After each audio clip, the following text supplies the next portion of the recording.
Hello. Now we'll start with our next topic, that is direct pulp capping. So I hope you guys are not having any doubts for the indirect pulp capping.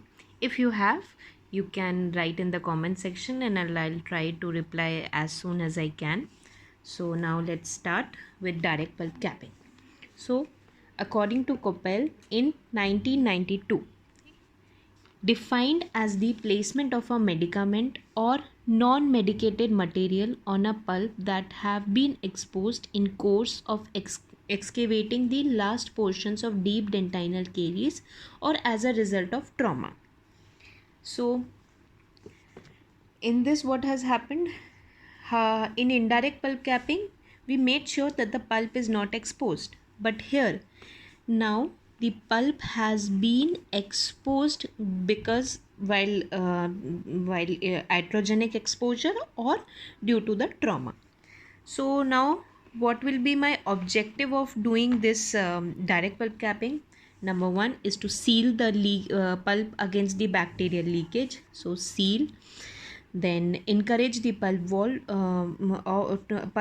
to wall of the exposure site by initiating a dentinal bridge formation and maintaining the vitality of the underlying pulp tissue region. So number one is sealing, number two to initiate the dentin deposition, and number three to maintain the vitality of my underlying pulp tissue. So when is it indicated? When small mechanical exposure sudden by sound dentine in asymptomatic vital teeth. Okay, what is it? The exposure, when a small mechanical exposure has occurred in the sound dentine and the tooth, remember it should be asymptomatic vital tooth and the exposure should be 1 mm or less than 1 mm. Okay, exposure should have bright red hemorrhage that have been easily controlled by dry cotton pellet with minimal pressure. If the exposure site, you should remember this while clinically how sometimes the bright red blood, if it is coming out, that means the tooth is vital. Sometimes the necrotic dull red, not dull red, actually you won't say it dull red, it will be like more of the darkish brownish color of the blood comes out, that indicates that the tooth is non-vital. And the hemorrhage means you should be easily able to control the bleeding with a cotton pellet with minimal pressure. Next is radiographically, there should be no PDL widening and no evidence of periradicular lesion. Okay, now what are my contraindications?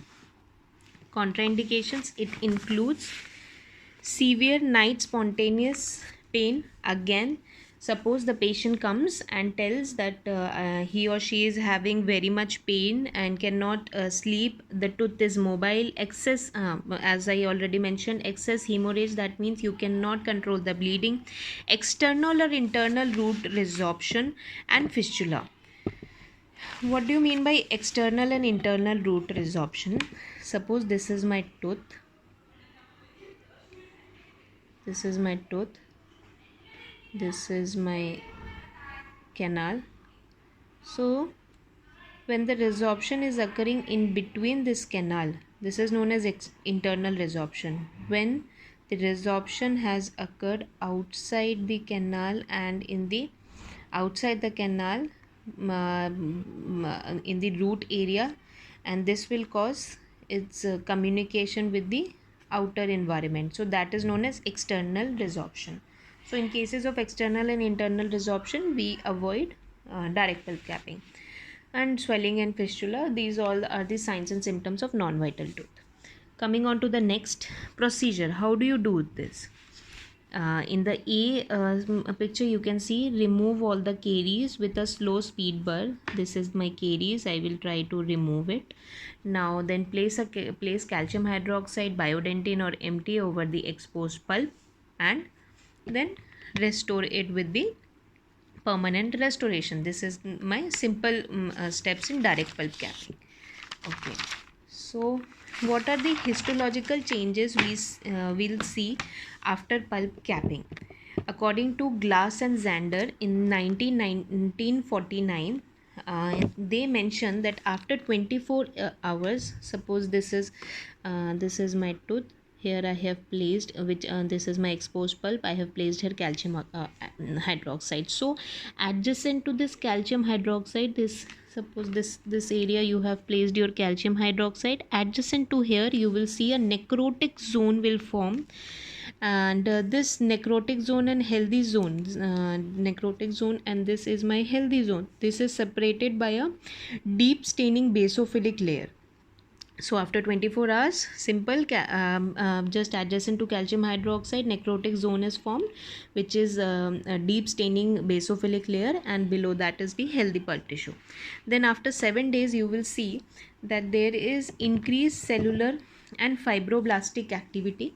After 14 days, this necrotic zone, this necrotic zone will disappear, and below this calcium hydroxide layer, partially calcified fibrous tissue will form, which will be lined by or which is lined by odontoblastic cells. So what are my zones? According to Glass and Zander, after 24 hours, adjacent to calcium hydroxide, necrotic zone, and healthy pulp tissue zone, which is separated by a deep staining basophilic layer. After 7 days, increased cellular and fibroblastic activity will be seen, and after 14 days, necrotic zone disappears, and below the calcium hydroxide layer, partially calcified fibrous tissue layer is formed, which is lined by odontoblastic cells. Okay, now we'll come on to the limitations of direct pulp capping in primary teeth. Why we should not do it? As we know, the blood supply in the primary teeth is very high. So what will happen? Suppose this is my primary teeth and the exposure in the pulp has happened. So as the blood supply is high, so because of this high blood supply, the infection will spread very much faster, and it will cause internal resorption, then calcification, chronic pulp inflammation, necrosis, and intraradicular involvement. Students, direct pulp capping in primary teeth has always been a very controversial topic. So many studies were done, and according to AAPD, American Academy of Pediatric Dentistry, it does not recommend DPC for caries exposed primary teeth, which was published in 2014. But another study which was done by International Journal of Endodontics in 2014 by Tuna et al., they challenge these guidelines, because in these various studies have shown that 90% success rate was seen for DPC in the primary teeth. But you must be thinking why it is controversial. As I already told you that primary teeth have higher blood supply. So because of higher blood supply, the infection spread is very much high, which results in internal as well as external resorption.